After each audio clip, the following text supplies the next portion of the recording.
Okay, good day everyone. So now we will be talking about troubleshooting on board our vessels. So troubleshooting number one. So we have plenty troubleshooting um, that troubleshooting that will happen on board. So I will only talk about a few of the things that we should consider when troubleshooting, and I will not answer all.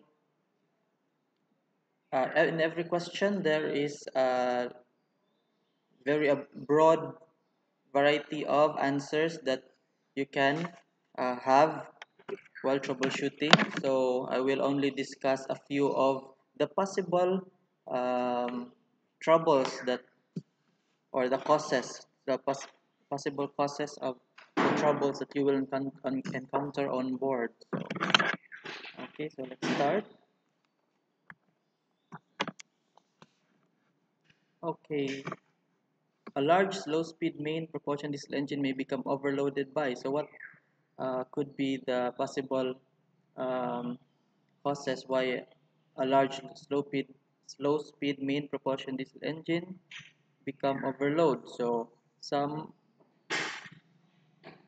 it could be there's a problem in the um, maybe there is a typhoon, there heavily fouled hull, strong headwind and heavy seas. So maybe the sea is very big or against against your course. So it could be the cause of an overloaded diesel engine. So these are some of the possible causes of over an overloaded diesel engine. For example, if your diesel engine is already is new and um, newly overhauled, newly maintained, and then but then after the maintenance, there is still overload that you have encountered during your voyage. So maybe there's a possibility there is a heavily fouled hull. Maybe the problem is not in the diesel engine, so the problem may be in the hull of your ship. Marami na sigurong sisik.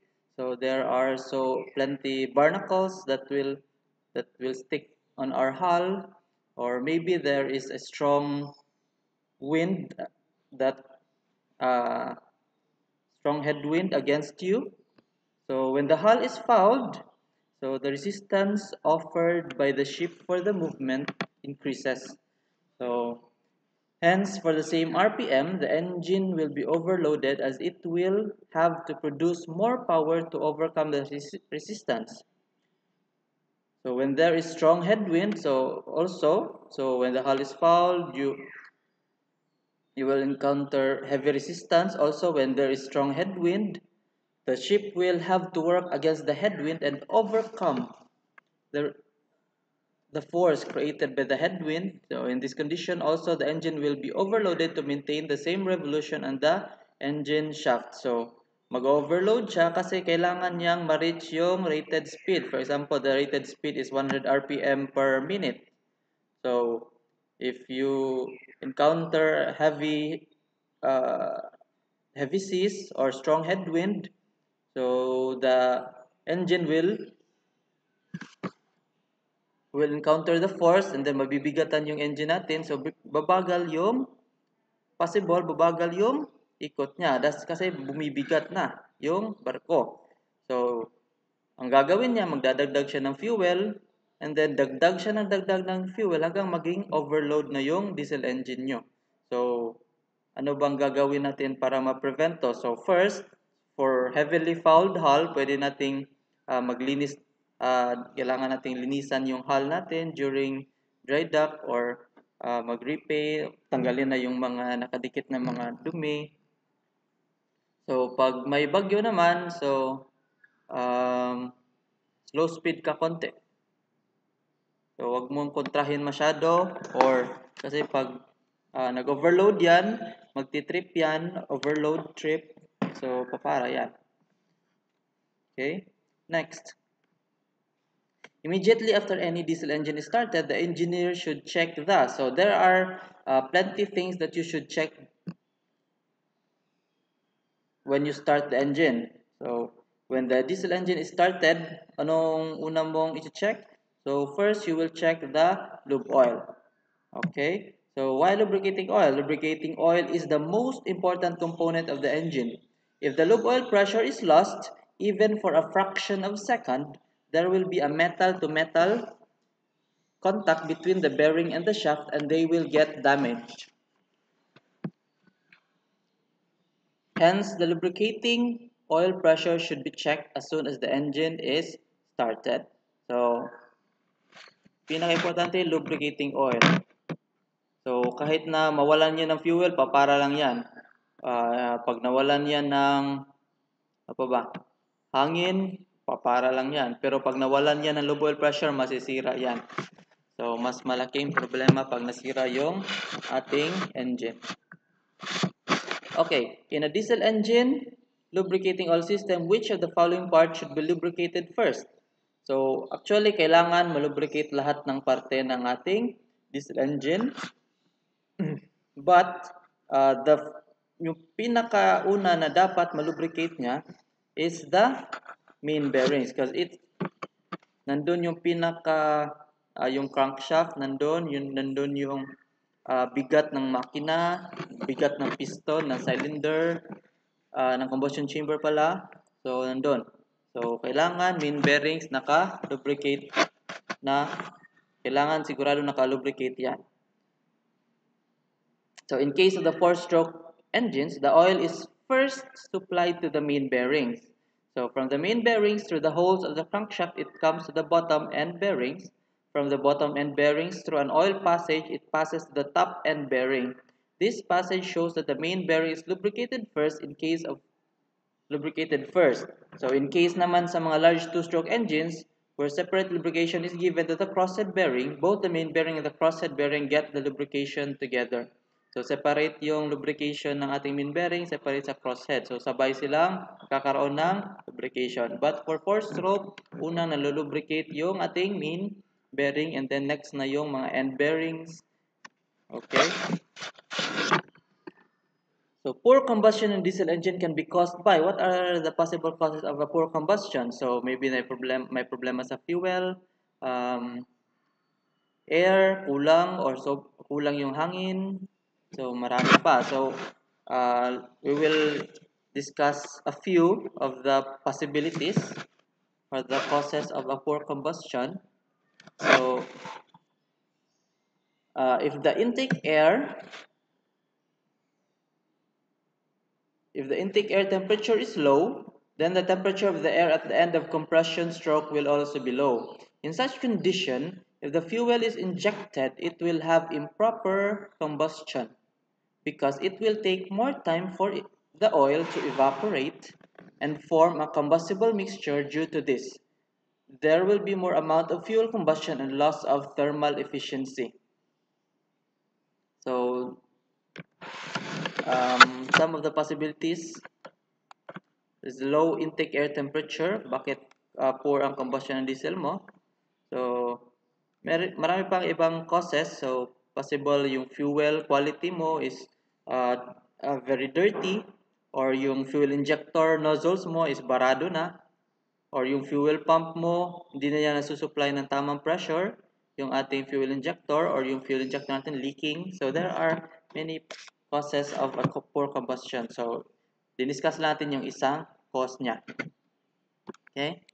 Next, diesel engine exhaust gas temperature can be used to determine individual cylinder. Okay. Oops.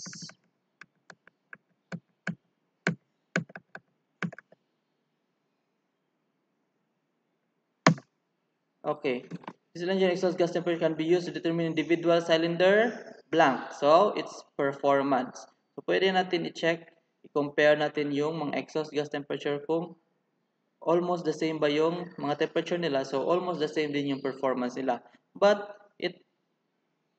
hindi talaga siya ganun ka perfect or exact yung ating reference. So, hindi talaga na maganda lang yung temperature, okay na lahat. But, as an engineer, since yan lang yung pwede mo makita, di mo naman pwedeng silipin sa loob yung apoy, so at least may guide ka kung okay ba yung mga temperature nila, okay ba yung load sa uh, in every individual cylinder. Okay? So, the exhaust gas temperature gives the approximate lang power developed by the engine. Hence, if the exhaust temperature is higher, we can consider that the power developed by that unit is more than the other units. This may not true always because if there is any discrepancy developed during the fuel injection, the exhaust temperature will be more but the power will be less. Hence, the combination of exhaust temperature and the indicator diagram will indicate the exact problem. So, exhaust temperature is a rough indication of the performance of the unit. So, rough indication mo lang yung exhaust gas temperature kung may problema ba sa ating cylinders. But, if you really want to check what is the specific problem of that cylinder, you can use the indicator diagram. So, kuha lang tayo ng indicator diagram. Okay, using our special equipment. So, usually naman, sa mga bagong makina ngayon, electronic na. So, sa makaluma, yung papel pa, banana. Okay, next. Which of the following problem may occur if the opening pressure of fuel injection nozzle is greater than specified by the fuel injection manufacturer? So, anong possible mangyari pag yung opening pressure natin is mataas masyado? Okay, if the nozzle opening pressure is higher than specified, the nozzle will open late because the fuel pump has to develop higher pressure to lift the nozzle and open the fuel injection valve. In such circumstances, the injection will be delayed. Okay, so pag mataas yung opening pressure ng ating fuel injection nozzle, so kailangan din taasan ng ating pump yung pressure bago niya mabuksan yung ating injector. So, hindi magkakaroon ng delay ngayon, magiging late yung ating injection dahil matagal siyang magbukas kasi mataas yung kanyang opening pressure na kailangan bago magbukas. Okay, next question. All the diesel engine firing cylinder pressures are normal, yet all exhaust temperatures are low. So which of the following situation is responsible for this condition? So the possible cause of this is light load. So kahit na maganda yung ating cylinder pressures, pero yung ating exhaust temperatures ay mababa, so yung ating makina ay nasa light load pa lang, o hindi pa nabibigatan. So situation is responsible for this condition. So, light load. So, hindi mabigat yung ating barko, magaan, nakalutang siguro, or yung ating dagat is patulak, o yung hangin natin is patulak. So, magkakaroon siya ng, hindi masyadong magkakaroon ng load yung ating engine. So, walang problema dyan. Okay. Next. Insufficient piston cooling of a large low-speed main propulsion diesel engine burning heavy fuel may result in. So, insufficient piston cooling. So, ano kaya ang result nito? So, insufficient high temperature corrosion and burning of piston crown metal. Okay, pag nagkakaroon tayo ng combustion, tapos yung ating cooling sa ating piston cooling natin is masyadong malamig, so magkakaroon siya ng high temperature corrosion and burning of piston crown metal kasi masyadong malamig yung insufficient piston cooling is kulang yung ating piston cooling. So masyadong mainit naman yung mangyayari sa ating piston. So magkakaroon siya ng burning of piston crown metal and high temperature corrosion. Magkakaroon ng corrosion yung ating piston crown due to high temperature.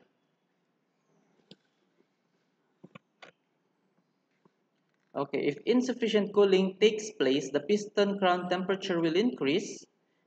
When the crown temperature increases above 470 degrees Celsius, the vanadium present in the fuel along with calcium will be melted. This molten vanadium will form vanadium pentoxide, which is a highly corrosive compound. this will get coated over the piston crown and cause excessive high temperature corrosion of the crown. So, ganun ang mangyayari. Next, which of the following factor tends to increase scale formation on the saltwater side of a heat exchanger used in a diesel engine cooling water system? Okay, so the answer is the operating the engine while maintaining a high seawater outlet temperature.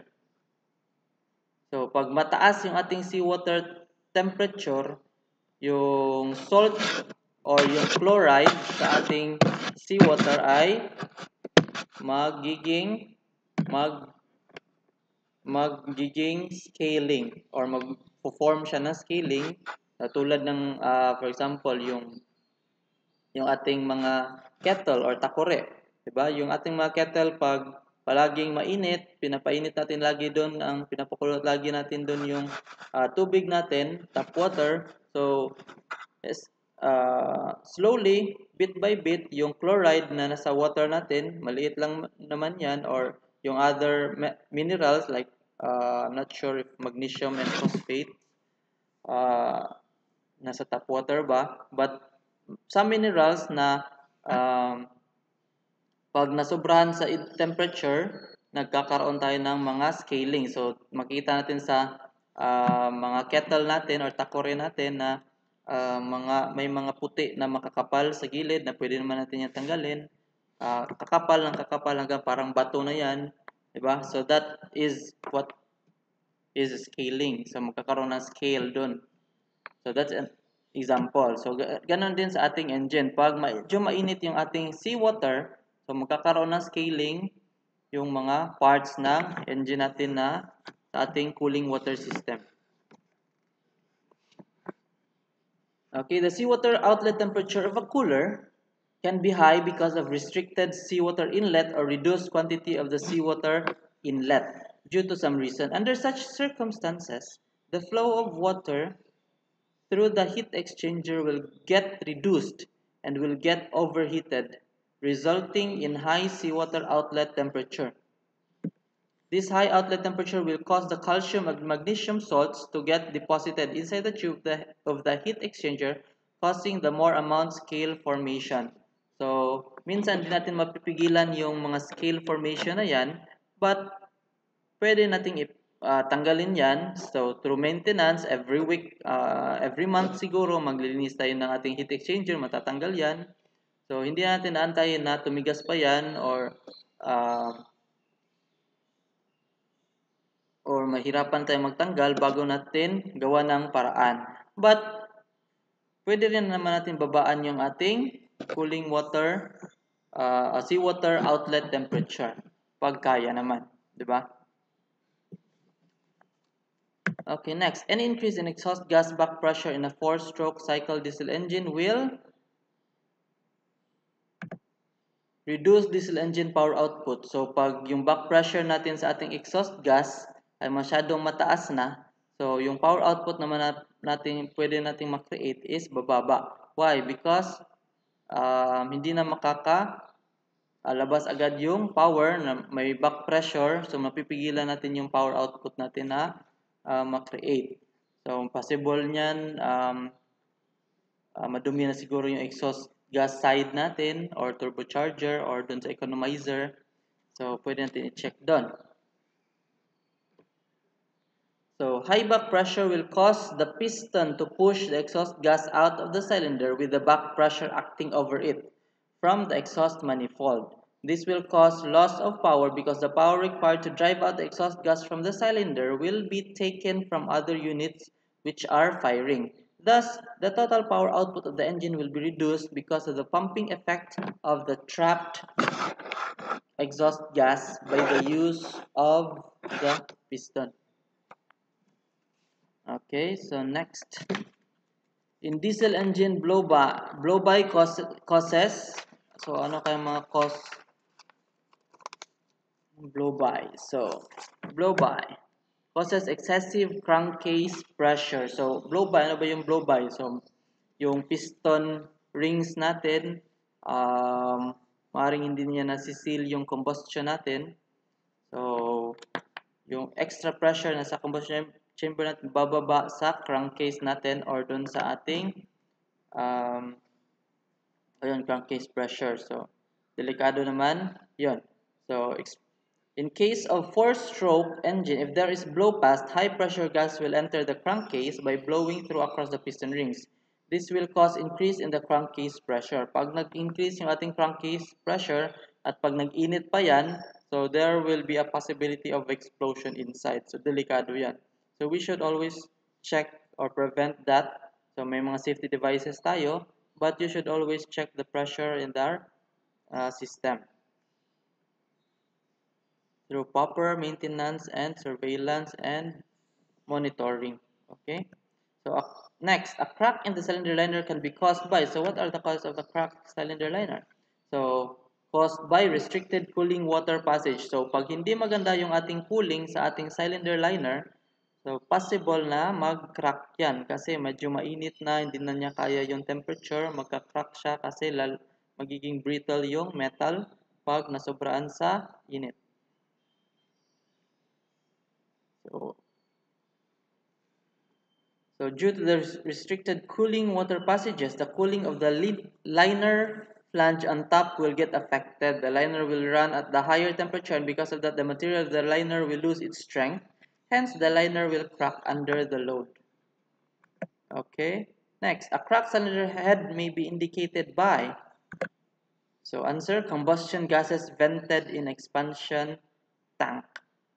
So a cracked cylinder head may be indicated by combustion gases vented in expansion tank. So ang ating cylinder head is water cooled. So pag may crack yan, so yung pressure combustion gases natin, yung mga usok na yan, pag nakapasok yan sa cooling side, kasi water cooled yung ating cylinder head, so pag nakapasok yan dun sa expansion tank ng ating freshwater system, may usok na dun na maitim, so possible yung cylinder head na yung nag-crack doon. So you can double check if nag-crack talaga yung cylinder head or else may ibang source na yun.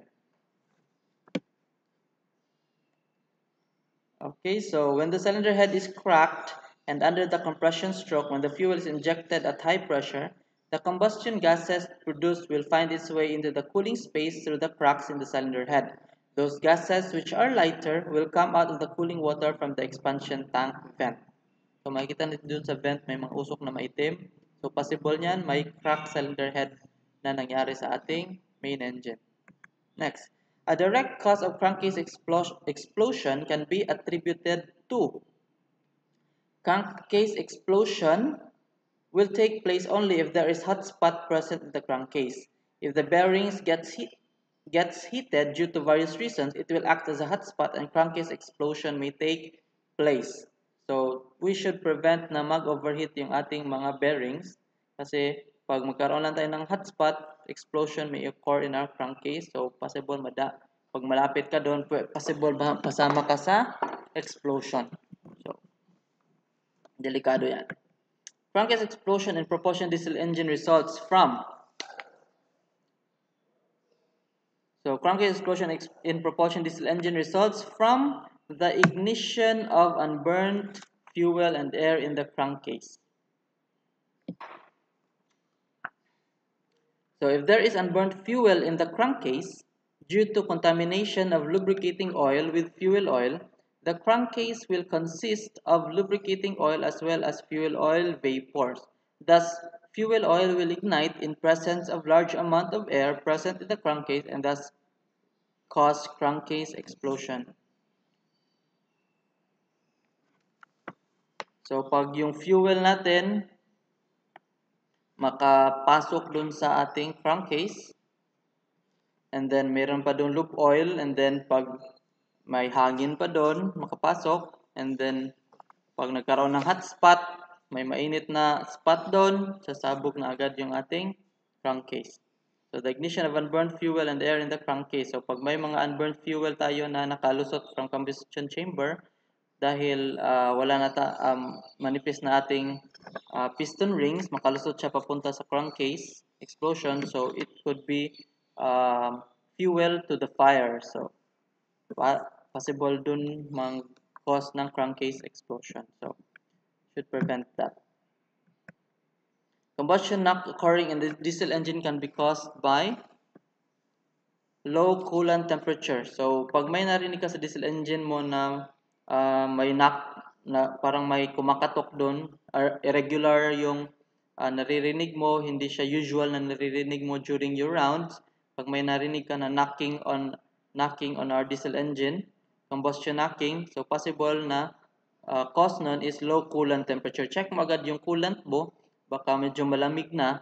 So, adjust mo na agad. Baka nasira yung automation, yung automatic na nag-adjust ng coolant temperature, or masyadong bagal yung response ng ating system na mag-adjust agad ng coolant temperature, kaya nangyayari yon. Or baka sira na yung ating thermostatic valve. So check nyo one by one kung ano yung cause niyan. Okay, next. Persistent knocking of one cylinder of a diesel engine ceases when the fuel supply of that cylinder is secured. This problem may be a result of faulty combustion in that cylinder. So, persistent knocking of one cylinder. So, yung nagna-knocking lang sa isang cylinder lang. So, hindi naman sa lahat. So, hindi naman siguro magkakasabayan. So, on one cylinder lang na may knocking. So, possible result nun, faulty combustion in the cylinder. So, check the coolant, check the fuel, check the combustion kung anong problema. Bakit nagna-knocking doon? Okay, so when the engine cylinder is knocking and after shutting off the fuel, if the knocking stops, it is a clear indication that the knocking was as a result of problem related to fuel injection or quality. If the knocking persisted even after the fuel injection was cut off, it indicates that the knocking is a mechanical knocking, which is a serious problem. Okay, pag may narinig kang knocking on just one cylinder, so pag lahat ng cylinder nagna-knocking, possible nun is malamig yung ating coolant.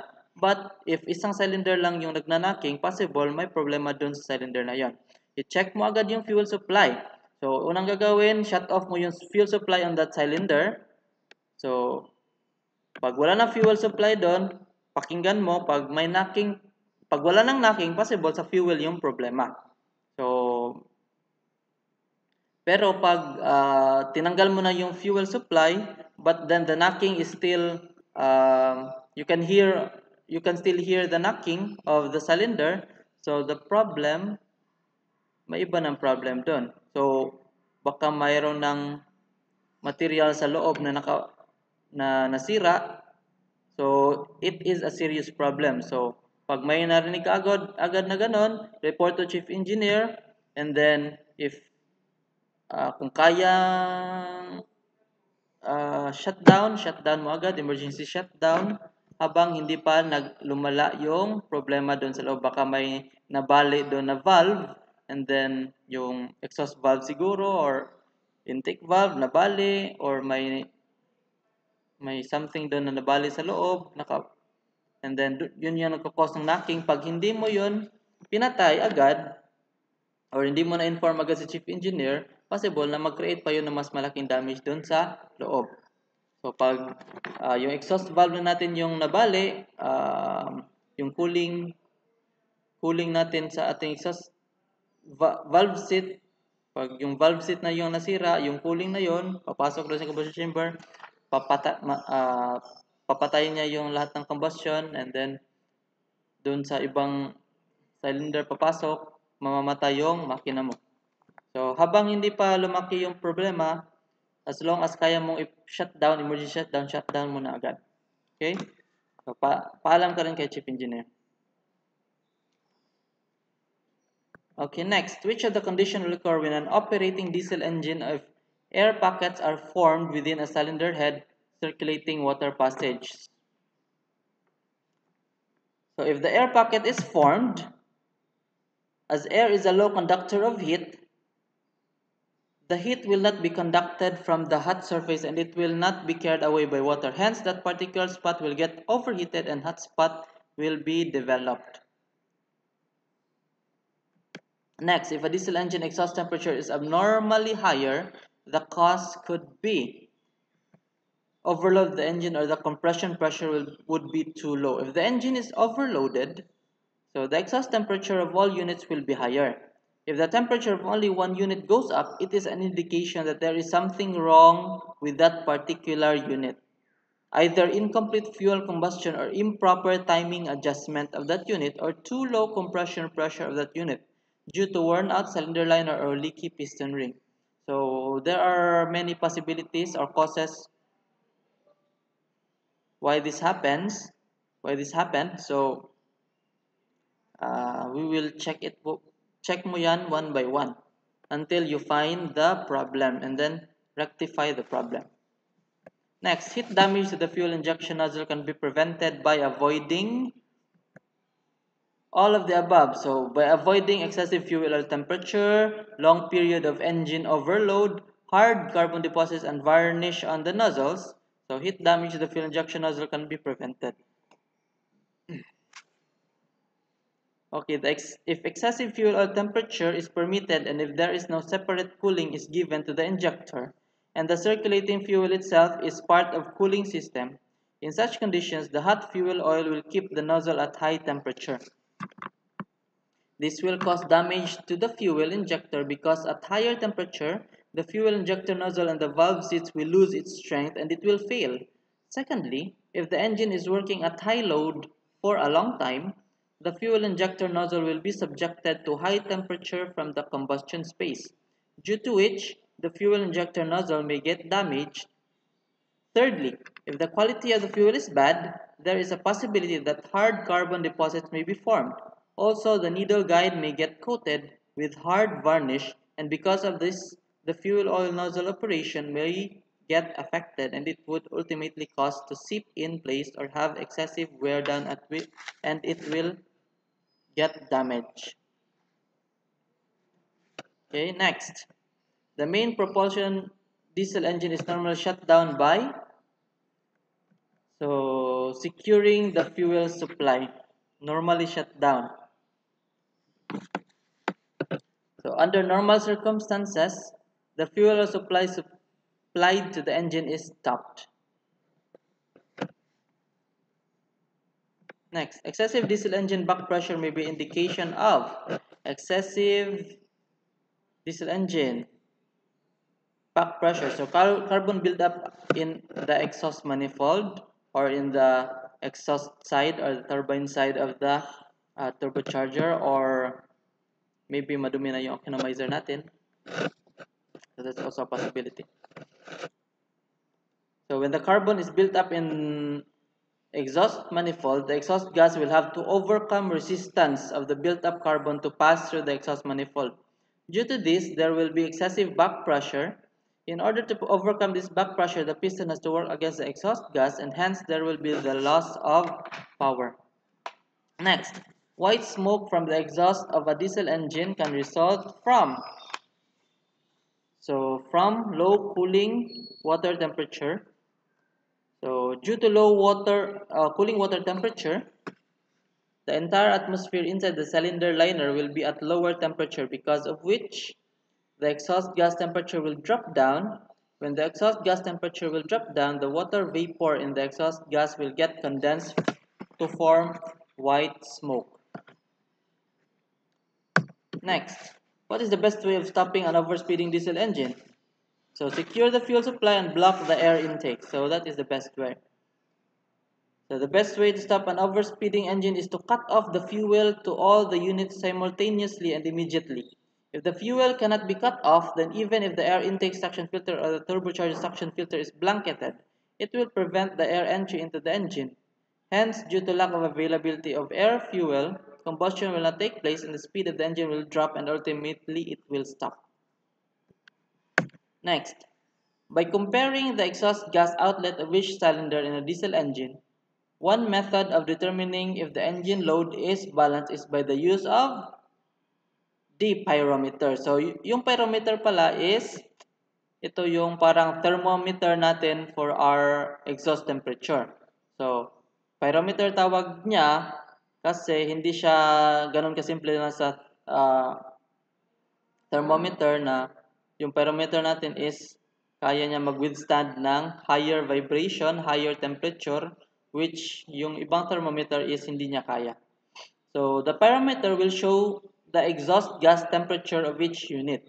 Generally and roughly, it is accepted that the exhaust gas temperature is the measure of power developed by individual unit.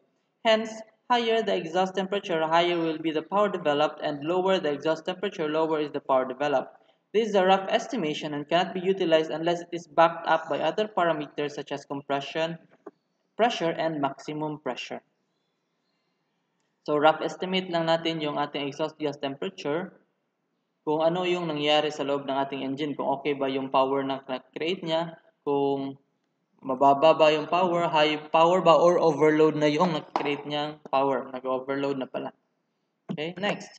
One cylinder of a diesel engine is persistently knocking and does not cease when the fuel oil supplied to the cylinder is secured.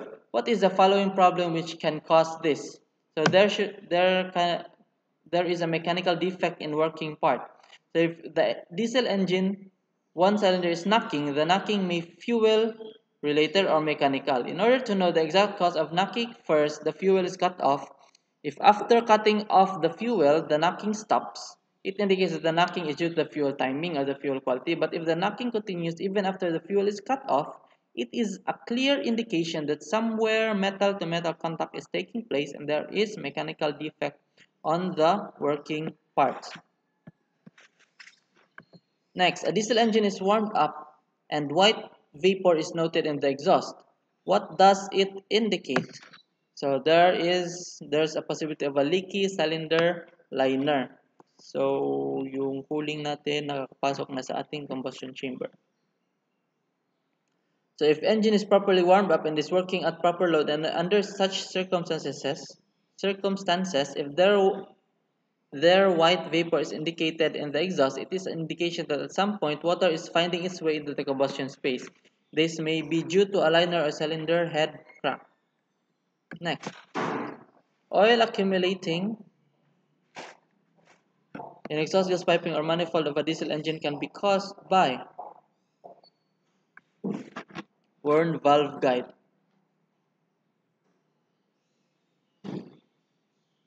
Next, diesel engine operating conditions are indicated by color of exhaust smoke. Blue smoke can indicate clogged drain holes in the oil control ring.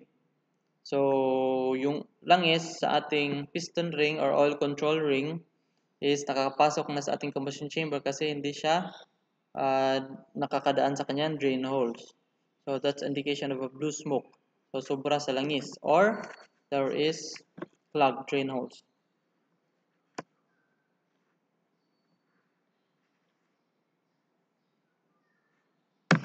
Next, if the diesel engine is smoking excessively under load, the cause could be plugged injection holes or low compression pressure. If the compression pressure in one of the cylinder is low, the fuel will not burn efficiently and black smoke will be emitted by the engine. Also, if the injector holes are plugged or are choked, there will not be proper penetration and the engine will have late ignition, and because of this, there will be excessive black smoke.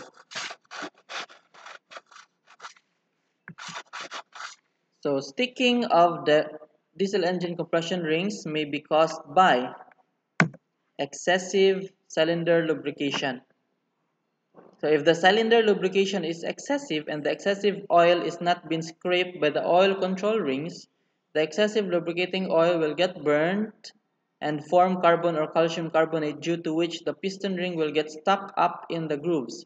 Also, the improper rotation of the rings may cause them to get stuck up in the grooves, because rotation of the piston rings give the self-cleaning effect for the piston rings. If they are not allowed to rotate, the carbon may get deposited and get choked up or stick the piston ring in the groove.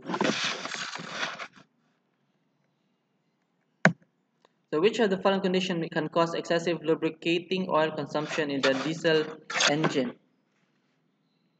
So if the lubricating oil temperature is high, excessive vaporization of the lubricating oil will take place and ultimately it will cause excessive lubricating oil consumption. Next, late fuel injection in a diesel engine may result in When the fuel oil injection is late, there is little time for fuel and air to mix properly, hence there is improper combustion will take place. Also, there will be afterburning, hence the exhaust temperature will be on the higher side. Next, which of the following conditions is likely to develop if the thermocouple element of a pyrometer becomes coated with excessive amount of combustion byproducts? So pyrometer responses will be retarded. So babagal yung kanyang response. So the carbon deposits around the pyrometer sensor will retard the heat transfer because that coating will form an insulating material and hence heat transfer will be affected. Also, the heat transfer will take more time. Due to this, the response in change in temperature will be retarded and the change in temperature will be registered not immediately but comparatively late. Next. When the opening pressure injector is greater than specified by the engine manufacturer, which of the following problem may be expected? Though the quantity of fuel to be injected tends to decrease. So the effective delivery stroke of the pump plunger will reduce because it will take more time for the plunger to travel before the sufficient pressure is developed. Hence, as the effective delivery stroke is reduced, it will automatically reduce the quantity of the fuel injected. Next, late fuel injection occurring at or after top dead center is indicated by excessive exhaust smoke and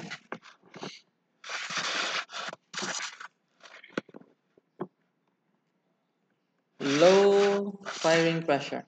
So when the injection is late, the fuel will get ignited late when the piston is already on its downward travel, and because of this, the firing pressure will reduce and afterburning will take place. So in a diesel engine, late fuel injection is indicated by black or gray exhaust smoke with low firing pressure. As the firing is late, the combustion of the fuel is late when the piston is moving downwards, and because of that, the volume will increase, hence the firing pressure will reduce. If a crankcase explosion occurs in a diesel engine, you should stop the engine and the crankcase door allow the engine to cool naturally. The crankcase doors should not be opened immediately, as if they are opened, there is a possibility that outside air may enter the crankcase and result in secondary explosion. In order to avoid the secondary explosion, which is of higher intensity and it will cause large-scale destruction, it is necessary to allow the engine to cool down naturally, not be forced ventilate or ventilation. So usually we will let the engine stand by for uh, 12 hours to 24 hours. So let it cool before you open it and check the problem. So pag mainit pa siya, binuksan mo, maaring magkakaroon ng backfiring, sasabog ulit. At mas malakas yun. Next, a diesel engine will lose power if the injection occurs too late in a cycle because of maximum expansion to burnt fuel cannot take place in the cylinder. So if the fuel injection occurs too late, then in such conditions, the maximum pressure will be reduced. At the same time, when the actual burning of the fuel takes place, the piston will be on its downward movement, under which the volume will increase and the pressure cannot be increased. Ultimately, the power developed by the engine will reduce because the power developed by the engine will be given by power of the engine is equals to plan. So in the above formulas, P reduces the power developed is reduced. So plan indicated yung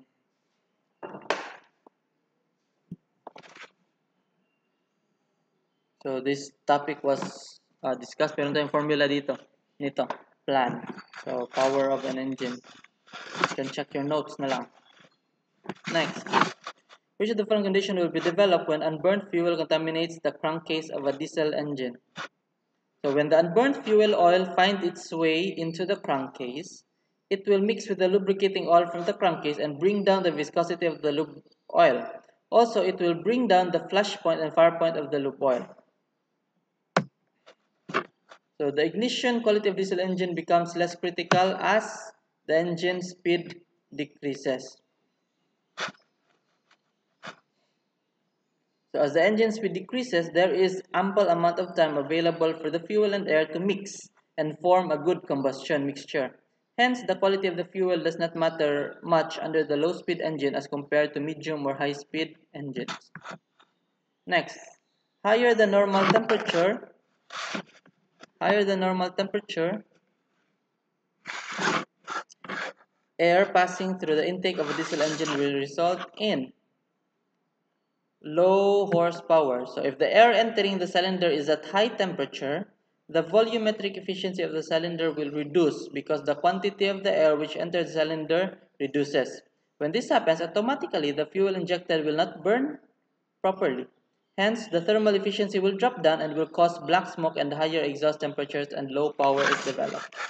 Next, when the fuel injector nozzle overheats, which of the following problems may develop? So, possible there is the fuel metering will vary.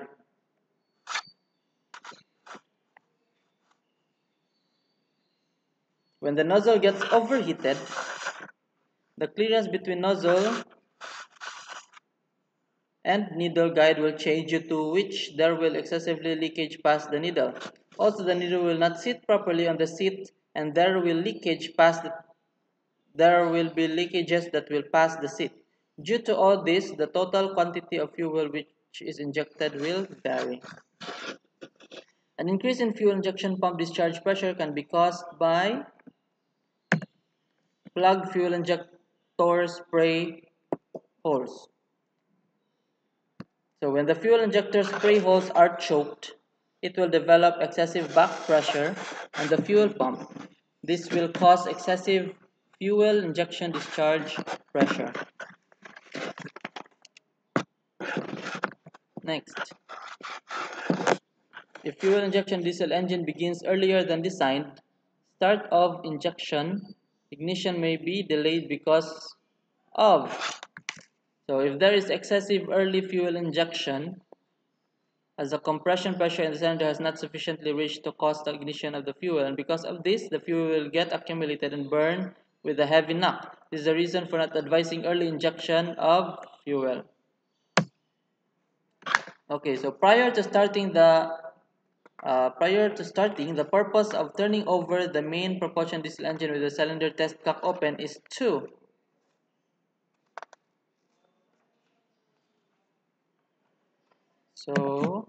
remove the condensation from the cylinder.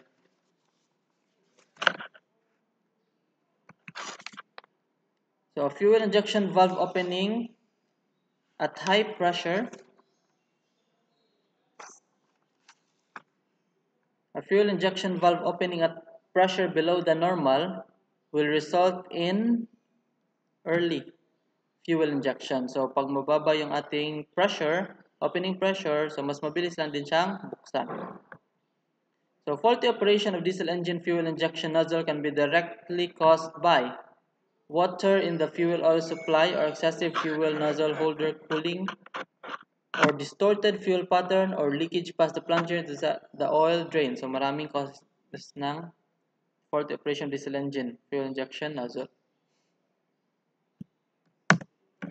So water in the fuel can prevent the engine from starting, preventing it to develop full power or run at full speed. So if there is water in the fuel, the power developed by the engine will be reduced and it will miss firing. When missing of firing takes place, the RPM will go on fluctuating continuously and smooth running of the engine will get hampered.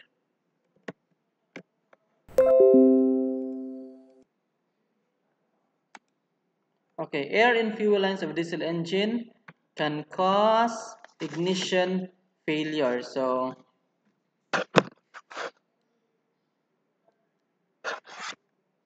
as air is compressible fluid, it will get compressed and it will not transfer the pressure to the fuel injector valve. Hence, it will not get lifted up and there will be loss of power and ignition failure. So pag nagkahangin yung ating fuel injector, so since ang hangin is compressible, so hindi na magbubukas yung ating mga fuel injector. So kailangan kasi yung fuel na pinapump ng ating fuel pump, yun din yung magbubukas, maglilift ng ating plunger ng ating fuel injector. So, siya rin ang magbubukas ng ating fuel injector and then bago siya lumabas.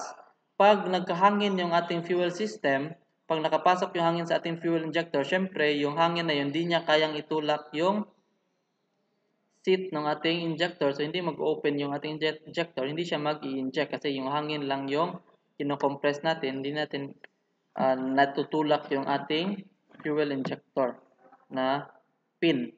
Okay, so ignition failure will occur if air in fuel lines of diesel engine. If there is air in fuel lines of a diesel engine. Next, before starting a diesel engine, you should always check. So before starting a diesel engine, ano yung pwede mo i-check? So actually, there are plenty things to check, but be sure to check the crankcase oil level kasi yung lube oil ang pinaka-importante. Pag wala kang fuel, mamamatay lang yung makina. Pag walang hangin, mamamatay lang yung makina. Pag walang cooling, mamamatay lang yung makina. Pero pag walang langis, masisira yung makina mo.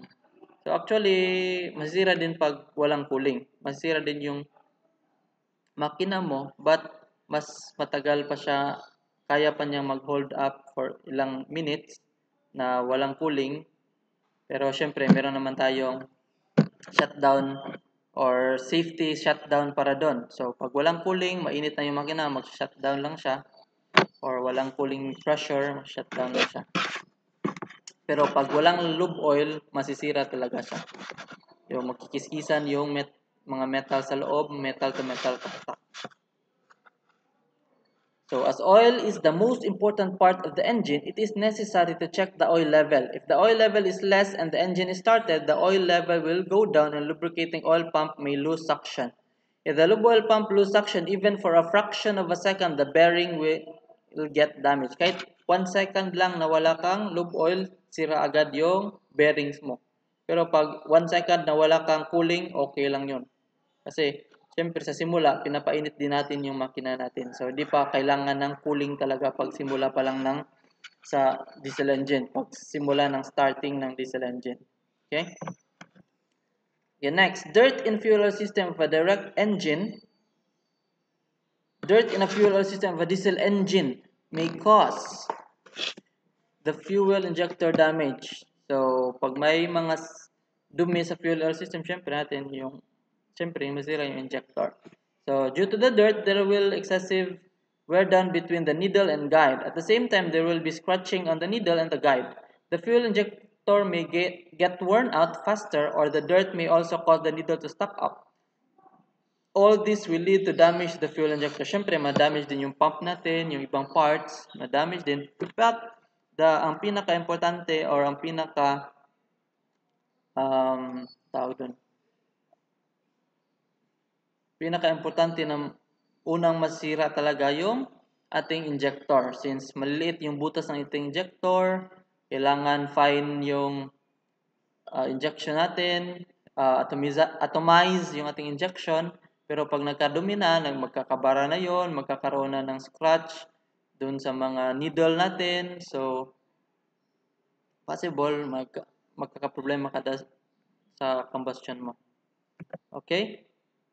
So, that's the end of our troubleshooting. Troubleshooting number 1. So, there actually hanggang 10 ito. Troubleshooting number 10 to, pero we will just limit things. So, not sure hanggang ilang episode tayo ng troubleshooting. So, that's it for now.